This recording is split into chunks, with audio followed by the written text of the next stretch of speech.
En el tema dedicado al electromagnetismo, nosotros vimos que una corriente eléctrica era capaz de crear un campo magnético. Ahora lo que nos planteamos es si se podría dar el proceso inverso. Es decir, si nosotros podemos crear una corriente eléctrica a partir de un campo magnético. Tanto Faraday como Henry llevaron a cabo unos experimentos prácticamente al mismo tiempo que daban respuesta a esta pregunta. El experimento de Faraday consistía en acercar o alejar un imán a una espira. Él comprobó que cuando acercaba el imán a la espira se inducía una corriente eléctrica y cuando lo alejaba, la corriente eléctrica circulaba en sentido contrario. Es decir, al final, esta corriente eléctrica venía influida por el valor del campo magnético que nosotros tuviéramos. Más o menos al mismo tiempo, Henry llevaba a cabo otro experimento. Él lo que hacía era poner un conductor, su experiencia era deslizaba un conductor móvil sobre otro conductor que estaba en forma de U. Tenemos esta varilla, que se mueve, ¿vale? Entonces, este conductor estaba situado de forma perpendicular a un campo magnético uniforme, siempre fijo. Lo que se dio cuenta es que, dependiendo de cómo era o cuánto era el tamaño que tenía esta superficie, la corriente que se inducía era mayor o era menor. Es decir, por una parte, Faraday vio que esa inducción de corriente eléctrica dependía del campo magnético. Henry lo que vio es que esa inducción dependía de la superficie sobre la que actuábamos. Una vez visto estos experimentos, lo que nos podemos plantear es ¿qué es la inducción electromagnética? A ver, la inducción electromagnética simplemente es un fenómeno por el que se genera una corriente al hacer variar el flujo de un campo magnético. Para que se produzca este fenómeno, lo que tiene que ocurrir es que varíe alguna de las magnitudes que influyen en el flujo, es decir, que varíe el campo magnético, que varíe la superficie o que varíe el ángulo que hay entre el campo magnético y la superficie. Lo primero que vamos a estudiar es el flujo magnético. ¿Qué es el flujo magnético? El flujo magnético se define de la misma manera que definíamos el flujo en el campo eléctrico. ¿En qué se mide? Pues el flujo magnético se va a medir en Weber, ¿vale? Weber son teslas por metro cuadrado, ¿vale? Teslas es la unidad del campo magnético y metros cuadrados es la unidad de superficie. Vale, este flujo, la definición, ¿vale? Parece más complicada de lo que realmente es. Muchas veces cuando vemos la fórmula del flujo, la vemos como una integral, nos parece que es complicada, que esto va a ser difícil de resolver, y sin embargo es mucho más fácil de lo que parece.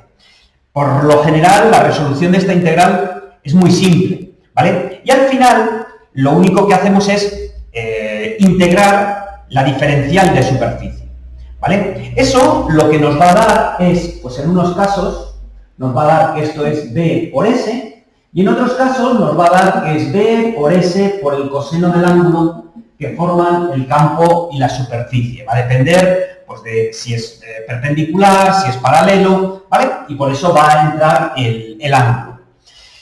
Vale, hay casos en los que será necesario desarrollar la integral. No es habitual, no nos vamos a encontrar problemas donde nosotros tengamos que resolver esta integral, ¿vale?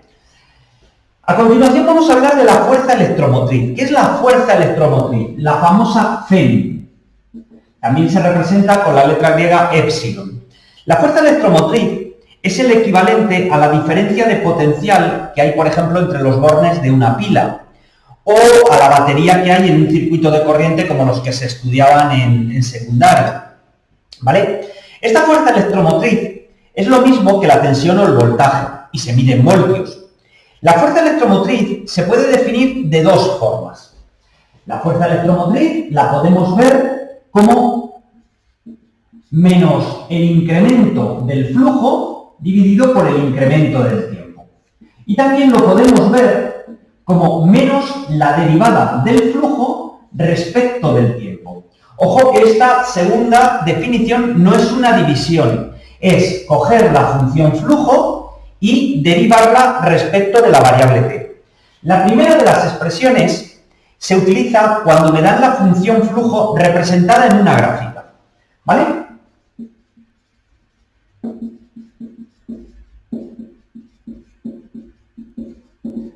La segunda, esta, la vamos a utilizar cuando nosotros tengamos que calcular el flujo, ¿vale?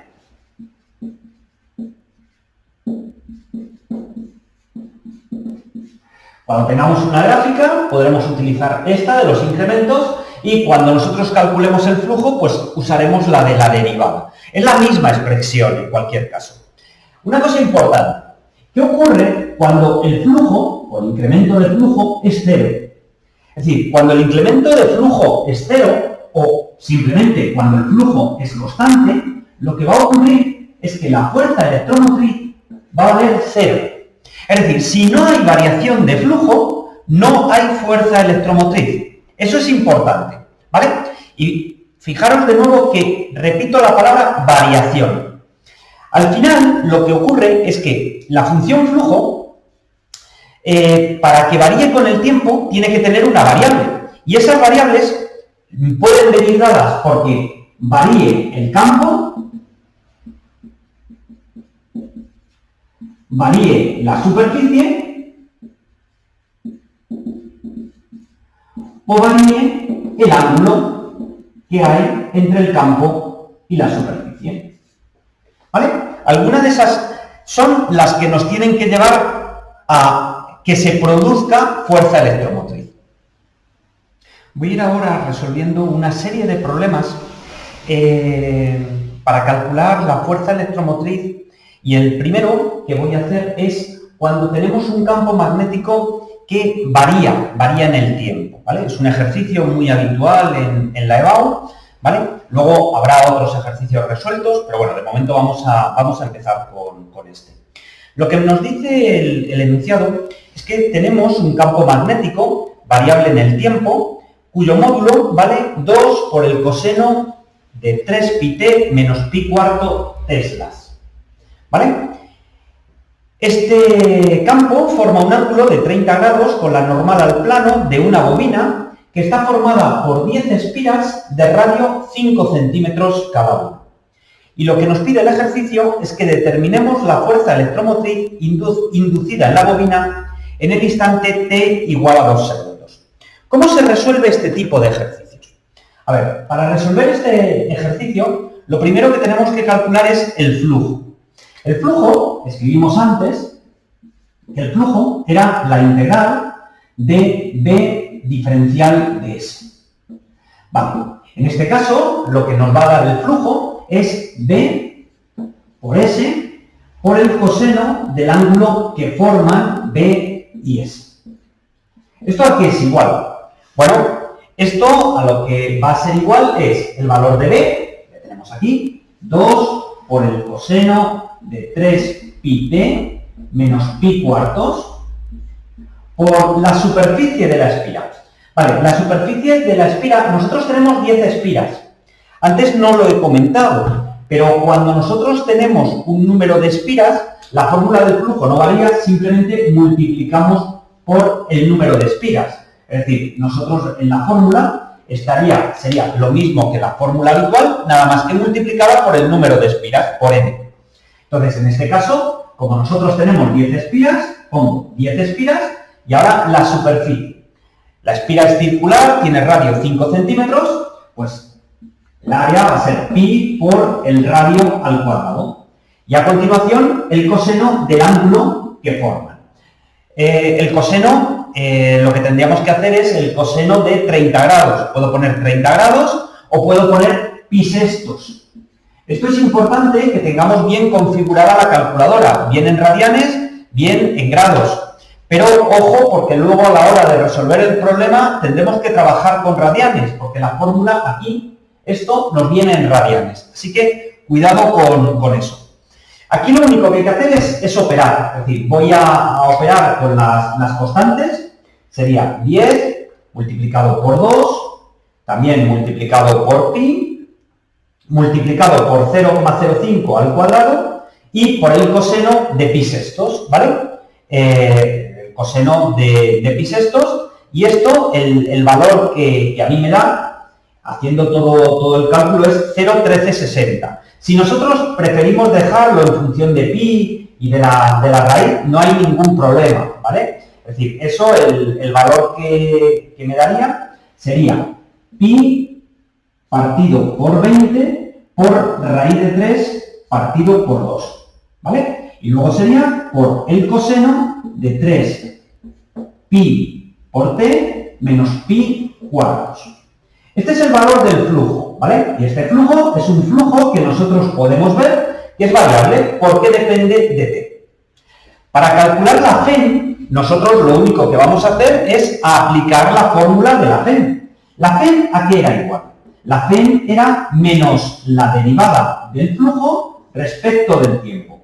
Bueno, todo esto que tengo aquí es una constante, pi raíz de 3, 40, ¿vale? Y ahora, bueno, el signo menos, tiene aquí, la derivada del coseno es menos el seno de 3 pi t menos pi cuartos, y esto multiplicado por la derivada de lo que tiene aquí dentro el coseno, que es 3pi. Vale, cuando yo opero todo esto, a mí lo que me queda es menos y menos, quedaría más, me quedaría raíz de 3 por pi al cuadrado, pi y pi, por 3 entre 40 y por el seno de 3 pi t menos pi cuartos. Esto sería la FEM en vueltos. Como a mí en el ejercicio me pedían la FEM en el instante t igual a 2, yo lo único que tengo que hacer es sustituir la t por el instante 2 segundos, ¿vale? Es decir, ¿qué ocurre con la FEM cuando t vale 2? Pues simplemente lo que tenemos que hacer es sustituir aquí 3 por la raíz de 3 por pi cuadrado entre 40, y ahora es el coseno, el seno, hicimos la derivada, pasamos del coseno, pasamos al seno, el seno de 3pi por 2 menos pi a la cuarta. ¿Vale? Esto, como os decía antes, importante tener la calculadora configurada en radianes. ¿Vale? Cuando nosotros calculamos este valor, estoy haciendo el seno en la calculadora, ¿vale? Eso me da menos raíz de 2 entre 2, y ahora multiplicado por 3, raíz de 3, por pi al cuadrado,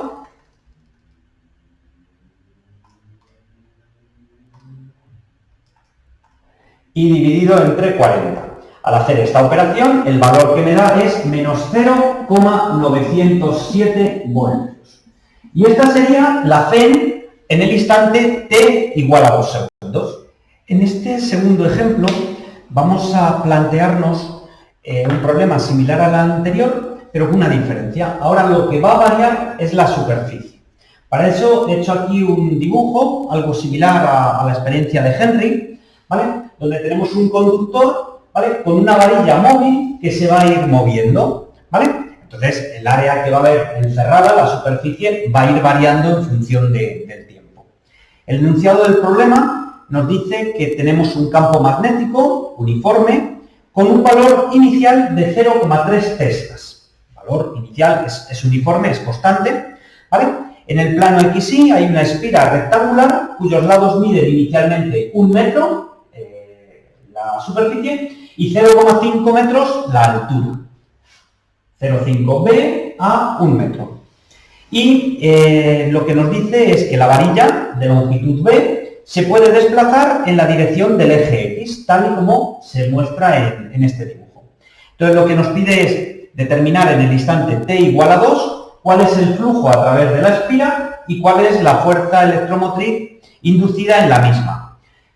En dos casos. Primero, suponiendo que la varilla se mueve con una velocidad constante de 3 metros por segundo y después suponiendo que se mueve con un movimiento rectilíneo uniformemente acelerado, es decir, con una aceleración de 2 metros por segundo al cuadrado.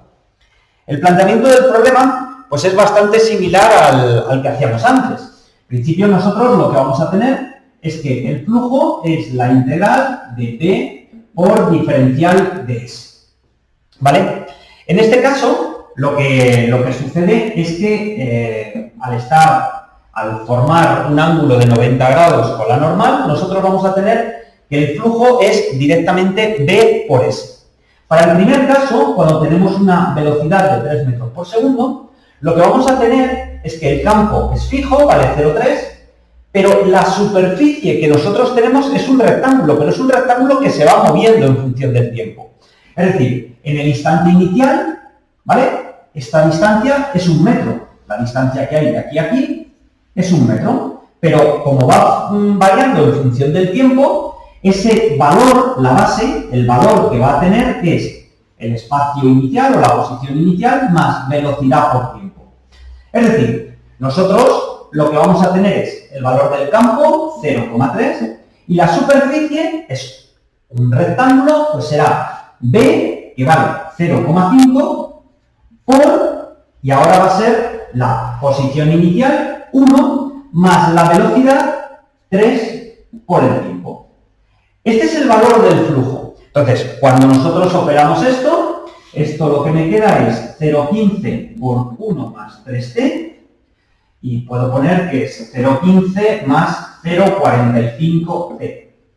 Entonces, si me pedían el flujo en el instante t igual a 2, simplemente sustituyo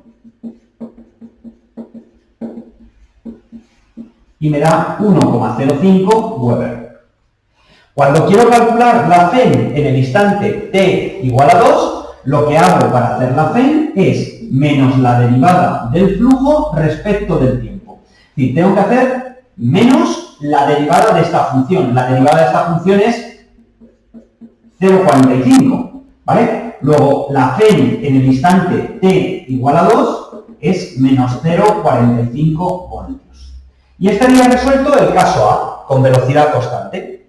Ahora voy a resolver, en el hueco que hay ahí arriba, cuando tenemos una aceleración.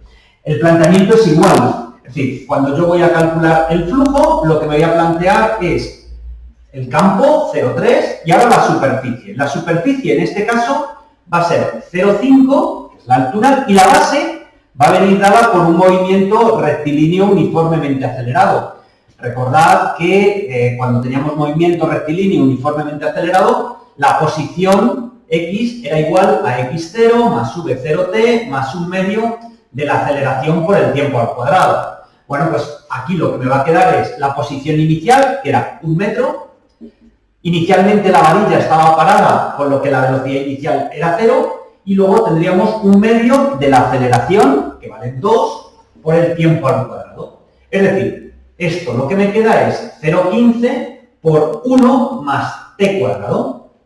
Este es el valor del flujo en función del tiempo, ¿vale? Esto sería en Weber. Si me piden el flujo en el instante t igual a 2, pues esto va a ser 0,5 más 1 por 2 al cuadrado. 0,75 Weber. Si ahora me piden la FEN en el instante t igual a 2, es menos la derivada del flujo respecto del tiempo, derivamos esta función. Al derivar esta función, esto lo que me queda es menos 0,30t. Luego la FEN, esto sería la FEN directamente, y la FEN en el instante 2 es menos 0,30 por 2, menos 0,60 voltios. Y con eso quedaría resuelto el problema en los dos casos. Voy ahora con el tercer caso. El tercer caso que nos vamos a plantear es cuando hay una variación en el ángulo.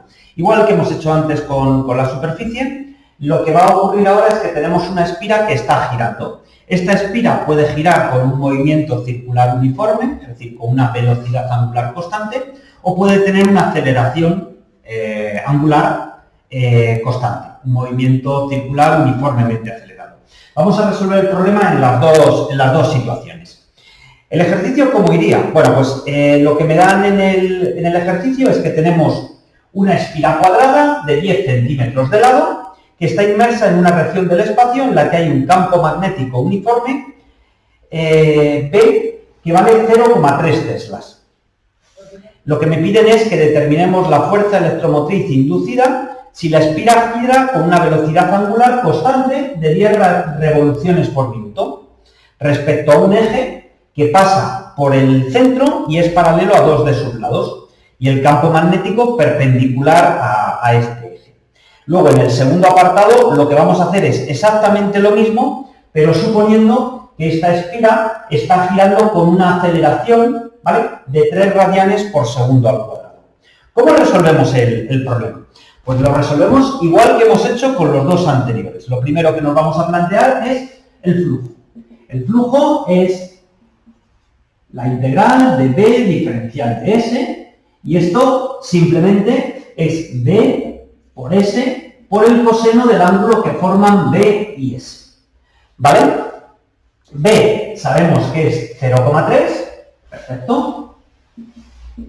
La superficie, si son 10 centímetros, la superficie es un cuadrado, es 0,10 al cuadrado, y ahora tendríamos que hacer el ángulo que forman. En el primer caso, cuando tenemos una velocidad constante, estaríamos que el ángulo que se forma es W por T. Es decir, esto sería por el coseno de WT. ¿Vale? ¿Qué es lo que voy a hacer? Bueno, lo primero es pasar las revoluciones por minuto a radianes por segundo. A ver, si yo tengo 10 revoluciones por minuto, estos son 10 vueltas en un minuto. La idea es, como una vuelta son 2 pi radianes y un minuto son 60 segundos, ¿vale?, con factores de conversión, esto me daría 20 pi partido de 60, pues me queda pi tercios radianes por segundo. Esa es la velocidad que nosotros tendríamos. Es decir, el flujo sería 0,3 por 0,1 al cuadrado por el coseno de pi tercios por t. Ese es el flujo en cualquier instante. Si a mí me piden que calcule, por ejemplo, la FEN en el instante t igual a 2, pues lo único que tenemos que hacer es, la FEN va a ser menos la derivada del flujo respecto del tiempo, es decir, 0,3 por 0,1 al cuadrado es una constante, esto vale 0,003, la derivada del coseno sería menos el seno de pi tercios t, y luego la derivada es pi tercios. Entonces, al operar esto, menos y menos es más, y a mí lo que me queda es directamente 0,001 pi por el seno de pi tercios t. ¿Vale? Por ejemplo, en el instante t igual a 2, simplemente sería calcular el seno de 2 pi tercios, ¿vale? El seno de 2 pi tercios, ¿vale? Y eso multiplicarlo por 0,01 pi. El resultado que me da la calculadora es 2,72 por 10 elevado a menos 3 voltios. Y esa sería la solución del primer apartado, con una velocidad constante. Si ahora lo queremos hacer con aceleración, el ejercicio se hace exactamente de la misma manera. Es decir, nosotros ahora lo que nos vamos a plantear es que phi es la integral de b diferencial de superficie. Esto me va a dar b por s por el coseno del ángulo que forman, y en este caso lo que tenemos es 0,3 por 0,1 al cuadrado, y ahora el coseno lo que vamos a tener es esta fórmula, es decir, va a ser wt, la velocidad inicial podemos suponer que es 0, que inicialmente la esfera estaba parada, entonces esto va a ser un medio de la aceleración, que era 3 por t cuadrado. Esa es la fórmula, ¿vale? Esta es el flujo. Cuando nosotros queremos hacer la FEN, simplemente es menos la derivada del flujo respecto del tiempo. Esto lo que me va a quedar es el menos 0,003, ¿vale? Esto, La derivada del coseno es menos el seno de 3 medios de t cuadrado. Y ahora por la derivada de esto, que me daría 3t. ¿Vale? 2 por 3, 6, entre 2, 3t. Eso sería la fórmula. Esto, si nosotros operamos, me falta aquí algún pi. No, está bien. Al sustituir aquí, esto menos con menos es más. Esto lo que me daría es 0,009 por el seno de 3 medios de t cuadrado por t. Entonces, por ejemplo, la FEN en el instante t igual a 2, simplemente es sustituir. Bueno, pues sustituimos aquí el 2, me queda el seno de 6 radianes. Eso se multiplica por 2, por 0,009, y el resultado que me queda es menos 5,029 por 10 elevado a menos 3 voltios. Y esa sería la FEN inducida al cabo de 2 segundos.